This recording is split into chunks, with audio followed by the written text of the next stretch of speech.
Welcome back, everybody, to the Even Your Dynasty show.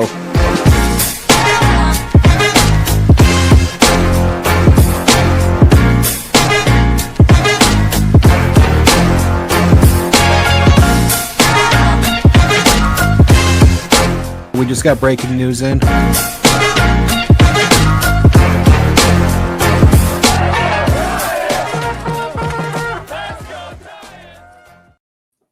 Welcome back, everybody, to the Even Your Dynasty show.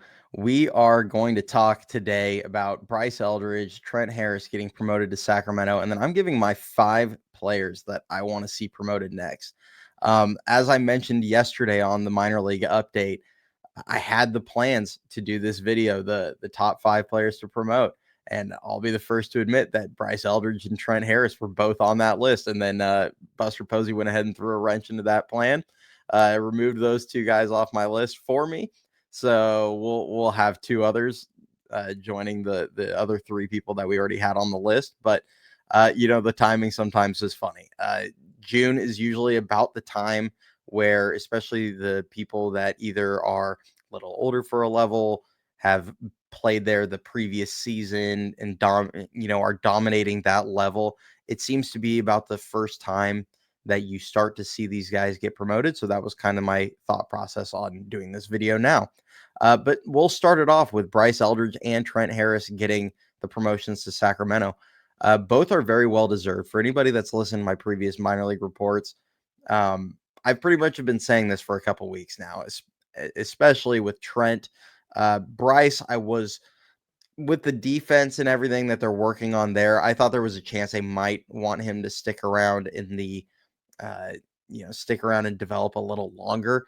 I actually do think with the defense with Bryce Eldridge, it makes more sense to get him to Sacramento. He's showing he's good enough with the bat. So just get him up to Sacramento. He's going to have better access to coaches like Will Clark that can work with him. Coaches like Ron Wodas can work with him. They can get JT Snow out there potentially. I don't know what Brandon Belt's doing these days. Maybe they can get him in town. I just feel like he's got a better ability to get some coaching from some guys that have a huge track record at first base of defensive excellence. So, that makes sense to get him to Sacramento. It'll be very interesting to see if the club thinks that he's going to be ready to contribute this season in San Francisco. Supposedly Alex Pavlovich threw something out there that if he's tearing it up in Sacramento, he very well might be in San Francisco about the trade deadline. So we'll see. They're not getting a lot of production out of first right now on the big league club. Time will tell on that one. Trent Harris, I mean, I've said it time and time again. I said it when he was an high A last season. He is one of the most major league ready relief arms I've seen come through the system in a long time. And when I say that, I mean, he's got high-end stuff. He's got a 4-pitch mix. He throws kind of more of a cut fastball, mid to upper 90s, slider, changeup, curveball. He'll throw any of those pitches pretty much at any time. And he doesn't have command issues. So he's got high-end stuff without the command issues that normally come with it. So he's somebody that, frankly, I mean, I predicted he would make it to the Giants bullpen this season. He's a step away, an injury or 2 here or there, and he very well might find his way into the Giants bullpen. I've backed off that prediction a little bit just because, not because of his play, but because of the performance of the Giants pitching staff as a whole. The starting rotation has been really good. The bullpen's been the best in baseball. Camilo's blown save last night, notwithstanding. Overall, though, by ERA, they've been the best bullpen in baseball. It's just there's not a lot of spots available, and that's part of why I could see Trent not making it. If the Giants bullpen was a little bit worse, I'd be holding fast to that prediction. So we'll see how both these guys do in Sacramento. It's exciting. Both are 2 of my favorite prospects. They were viewed as or listed as the organization's prospects of the year in 2024, and they've already both earned promotions this season. So really cool to see. Nice to see Buster Posey, Randy Wynn, Zach Manassian, all those fellas not sitting on their hands and holding off on promoting guys till they've been there for like a full year or anything like that. So that's a big positive. Now, before we jump over to the 5 players that I want to promote or see the Giants promote, um, if you do enjoy the content, please do like the video, subscribe to the channel. We're going to be doing another giveaway like we did last week. I don't know what the item's going to end up being, but we're going to do another giveaway when we reach 1,750 subscribers. We are a little under 50 away from that. Congratulations to Mark, who won the signed Hayden Birdsong jersey that we did on the live show last Thursday. And then also, we're going to be doing a live show tomorrow night, so make sure you tune into that. It'll either be at 8 or 8:30 p.m. Pacific Standard Time. We will definitely, post something on probably X. I usually will advertise it there. Sometimes Ricky on his IG account, which you should follow, SF Giants Cove, he'll announce there as well. So, the first player that I have listed out for the Giants that I feel like deserves a promotion right now, that's going to be number 14 prospect. Now, this is based off Baseball America's rankings, Bo Davidson, who in 169 at-bats a season, 194 plate appearances, he's hitting 314 with a 935 OPS. He's got 6 home runs, 4 triples, 11 doubles, which comes out to 21 extra base hits, 6 stolen bases. He's been caught stealing twice. It is part of his game that he's working on. He's been playing primarily center field. He's been playing very high-end defense. He's one of the most fun players just to watch in the system, both offensively and defensively. He's probably got the most swag in the system as far as just the way he plays the game. It's a lot of fun. 12.9% walk percentage and 21.1% K rate this season, comes out to a 155 WRC plus. So he's been 55% better than league average. Bo's just been a well-rounded, kind of 5-tool player, so to speak, this season. He's been doing everything. He's got a really good arm. He's got he's instincts in center field, great fielder in general. He's adding the speed. He has the speed. He's adding the stolen base threat part to his game. He only stole 7 bags last season. He only played about 62-ish games last year, though. He's already at 40, closing in on 50. So he's trying to run a little bit more. We'll see how that shakes out. I do think he has 20 stolen base potential down the road in the majors, and he's got power. He uses the whole field well. He'll go line to line. Yesterday, hit 2 doubles, 1 to each gap. Both were really impressive swings. He just continues to impress. He's a guy that was undrafted. They found him not even scouting Bo Davidson. They found him. They were scouting another player, and the scout that showed up ended up seeing him and a few other players, or ended up seeing him while scouting this other player. And Bo Davidson was the best player on the field every time they went to scout this guy. So, he just kind of came out of nowhere, and it's pretty funny because the whole league obviously missed on him. He was an undrafted guy in general. And when and now you watch him, and to me, he's a top 100 prospect. There's no doubt in my mind. I truly believe he's going to be a top 100 prospect, whether it's this offseason, next season. At some point, he's going to get the recognition from the major publishers. Fortunately, they're always slow on guys like him because he doesn't have the recognition from being a high draft pick or, a highly touted international signee or anything like that. It takes a little longer for them to come around on those players, but I think he's going to be a top 100 prospect. I think he deserves to be up in Double A right now. He's showing a dominance of high A, and I don't see the benefit of keeping a 22-year-old. He's going to be 23 in July, sitting around in the lower levels super long.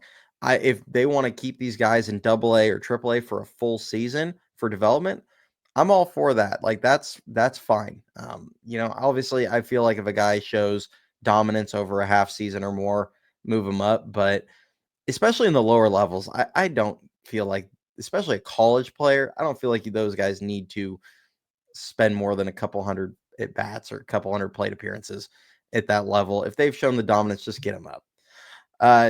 Next prospect I have listed is going to be their 5th round pick from last season, Jacob Christian. He's unranked by Baseball America. If you go off of MLB Pipeline, I think they have him at 28th. So he has some recognition. Baseball America didn't have him ranked, which was a little shocking. He was one of their higher draft picks last season. I think that's going to easily change whenever Baseball America does their reshuffle on their rankings. But right now, he's not listed there. He's 22 years old.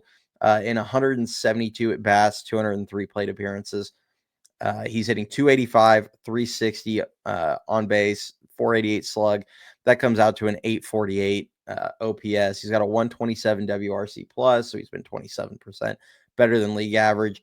7 home runs, a triple, 12 doubles, comes out to 20 extra base hits, and he's a perfect 10 for 10 stealing bases. 9.4% walk rate, 26.1% strikeout rate. I've kind of mentioned this time and time again regarding Jacob Christian that with the strikeout rate, it's always going to be a bit higher. He's 6'5". He's a big guy. He's primarily played first base, and then he's played about 9 games in the corner outfield this season. But that strikeout rate's going to be a little bit higher. It's natural with a guy that's a bigger, taller player that they just have a bigger zone, more ground to cover. So not surprising there. Now, there is one disclaimer with Jacob Christian. He was stealing third base on Sunday's game, and he got hit in the hand with the throw down to third. He ended up leaving the game, and he did not play in yesterday's game. So there's always a possibility that there may be an injury there, a more serious injury.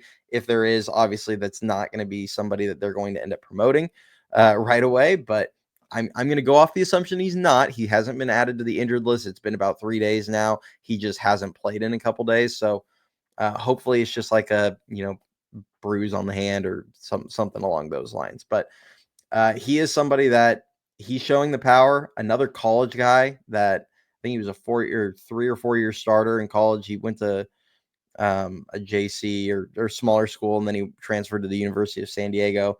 And then, with these college guys, if they go to the A-ball, get them up quickly, especially. It's like I just said with Bo Davidson.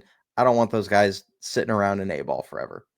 The third player I have listed is their number 4 prospect, James Tibes III. Now, I'm going to list out his numbers without his batting average, and you're going to see kind of one of these is not like the others.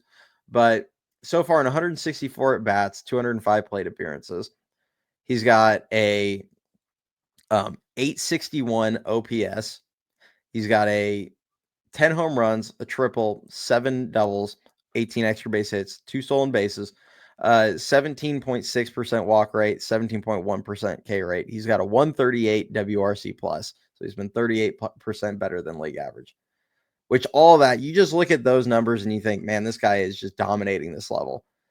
He's hitting 238. He has a 242 batting average on balls in play.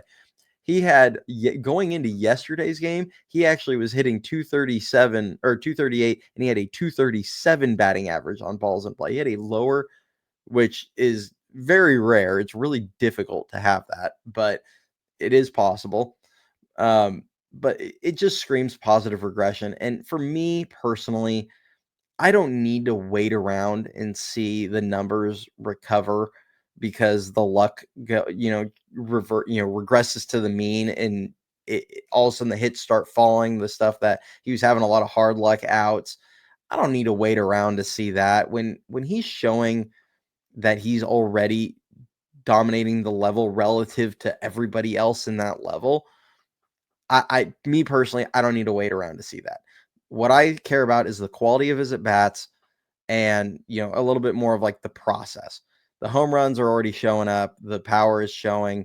The plate discipline has been elite. He has more walks than strikeouts this season. Now it's about almost even now, but it's like 1-1 basically, and he still has a hair more walks than strikeouts on the year. The defense has not been an issue at all in right field. It's just an advanced game, and sometimes the numbers don't go in your favor, and that's fine. He's 22 years old. He's going to be 23 after the season, or right at the very end of the season, I believe. To me, I would get him up to Double-A because I want, for a guy like James Tibes, I want the majority of his reps. Once again, like I've said again multiple times now, I want the majority of his reps to happen in Richmond and Sacramento. I think that's going to be the most beneficial. He's showing that he can handle Eugene. Let's just get him on up, rip that Band-Aid off. He's primarily been playing right field this season. Maybe he profiles better off in left field eventually down the road if he ever makes it up to the big league club in Oracle. But right now he's been playing right, and he's been playing it well. He's robbed 2 home runs, thrown out 4 runners, hasn't made a single error this season. The routes have looked clean. Average foot speed, so he's not going to have the greatest range, but the instincts are fine. The play has been fine. I don't think he's been as a bad a defender as they pegged him coming out of college. So definitely average, maybe even slightly above average play this season in right field. The 4th player I have listed is Scott Bandura, another player that is currently in high A Eugene. He's also unranked by Baseball America. He was the Giants' 7th round pick in 2023. Spent last season, most of the season in San Jose. Got called up to Eugene, had a little bit of struggles in Eugene. They're having him stick around in Eugene to start this season. And in 169 at-bats and 203 plate appearances, he's hitting 302 with a 409 on base percentage, 426 slugging. That comes out to an 835 OPS. He's got a 135 WRC plus on the season, 3 home runs, a triple, 10 doubles, which is 14 extra base hits. The big thing that stands out for him, he has 17 stolen bases, and he's only been thrown out once. So it's a 94.4% success rate on stealing bags. He's got a 14.3% walk rate, 22.7 K rate. You might have noticed that I basically just advocated for virtually the entire starting outfield of Eugene to get called up to Richmond, and they've been that good. The outfield in Eugene has been phenomenal. Jonah Cox is the one guy in the outfield. They kind of rotate through the 4 of them. One guy will DH, the other 3, play on most nights. Jonah Cox is the one guy that I left off. He needs to probably cut down his strikeouts a little bit, but Scott Bandura, he's been really good. He's got speed. He's been hitting for average. He's been showing a little bit of the power. He's not a big power guy in general. I feel like his game's going to be more contact, speed, good defense. That's going to be his calling card. But he absolutely deserves another college player. He came from Princeton. It's another college player that's showing a dominance in the lower levels. Let's get him into the upper levels. I want to start pushing these guys up into the upper levels, unless they have some kind of fatal flaw, which is going to hold them back, that they really need to figure out before they go up. I want to see them, kind of get up into the upper levels and do most of their development up there. The 5th player I have listed, and actually, before I get to that, I'm going to do a few honorable mentions, a few players that I left off, and I'm going to kind of give my reasoning why. And for some of them, it's as simple as I wanted to keep it to 5 players, and it's a numbers game. So Diego Velasquez, I left him off. He's actually probably very well deserving. He would have been number 6 on my list. The only reason I left him off is just because a couple guys are, I feel, forcing the issue a little more than he is. So I left him off, but he's been pretty impressive in the Eastern League. The numbers don't jump off the page. I think 276 average, 720 some odd OPS. When you look at him relative to the league, though, he's actually been playing pretty well. Only 10 extra base hits. I'd love to see that number improve. But overall, he's now played 3 to 400 at bats in Double-A, and he has hit 290 in that time. So the power is not really part of his game, so I'm less concerned. But overall, really solid. I think he could be a future big league starter at second base. I'd be getting him up to Triple-A, probably not in the not too distant future here. A couple other guys, Dakota Jordan, he's going to be one that's going to stand out as someone I left off the list. My main thing with Dakota Jordan is I feel like they're kind of building a foundation. They kind of revamped his game this season. He's not selling out to pull things. He's not selling out for power. He's using the middle of the field, uses the whole field well, but you see him primarily use the middle of the field. Lots of line drives. He's taking advantage of his speed. He's had, I think, 18 stolen bases on the season. A lot of positives with his game. They've gotten his strikeout rate down to like 22.5%. There are a lot of things that stand out great. What I want to see is just, I think they're, with the way they've changed his game, he's going to need to see the power come back a little bit. And that's only has 14 extra base hits in the California League, which super hitter friendly. I'd like to see that change. I'd like to start seeing a little bit of the power show back up. And I mean, I'm not going to sit here and say, oh, he needs to go hit 12 home runs and, in a month or anything crazy like that. I just want to see a little bit more of the power output come back, because that's a big part of his game. That's a big part of his ceiling, is his power. He has 80 grade raw power.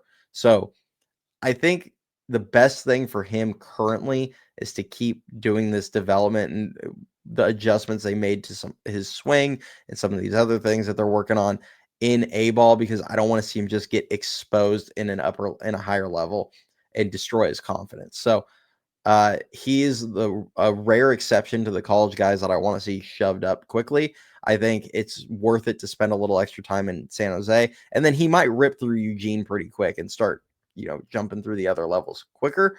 But I think give him at least another month or two in San Jose.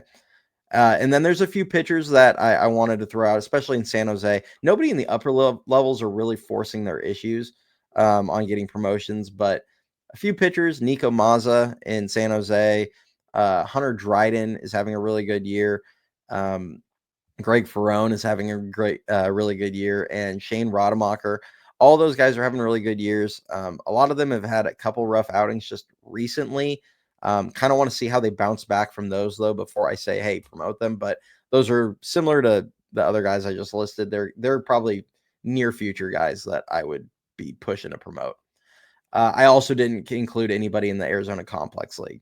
So the fifth player I have listed is Carlos Gutierrez, outfielder in San Jose right now. He's also unranked, kind of off the radar player that showed up to San Jose, and he is truly dominating in San Jose right now. He's 20 years old. He's going to be 21 in about 3 months, so towards the end of the year. Not old for the level, but old. He's not a kind of that between age. He's not a high schooler in San Jose, but he's also not a recent college draftee. But in 182 at bats, 215 plate appearances, he's hitting 341 with a 437 on base and a 451 slug, 150 WRC plus. He's hit 2 home runs, 4 triples, 6 doubles. Only 12 extra base hits, but that's really not his game. His game is he hits for a high average, and he steals bases. He gets on base and he steals bases. 12.6% walk rate, 14.9% K rate. He's stolen 20 bags and he's been thrown out 3 times. He's on pace for a 50-ish stolen base season right now while hitting 340. And he's playing great defense. The only reason he's been limited to the corners is because Dakota Jordan is currently in the same outfield as him. So he can play center field and he can play it well, but Dakota Jordan is currently getting the reps in center field because that's the one they want to develop in center field. So he's been playing left field and right field. If you were to promote Bo Davidson and the whole outfield over in Eugene, and then you also promoted Carlos Gutierrez up to Eugene from San Jose, he would probably be playing center field in Eugene until Dakota showed up. But he's been great, deserves a lot of love. His game has been fun to watch. He's been leading off for San Jose. He's been just an explosive player in that spot. Just like I said, he gets on base and he steals bags. It's a lot of fun to watch him play. Highly deserving of a promotion, in my opinion. So wanted to make sure he got some attention. Let me know what you guys think. If there's any players I left out, didn't mention, that you guys feel like deserve a promotion and you want to see get promoted. But other than that, go Giants, and we will catch you tomorrow night for our live show.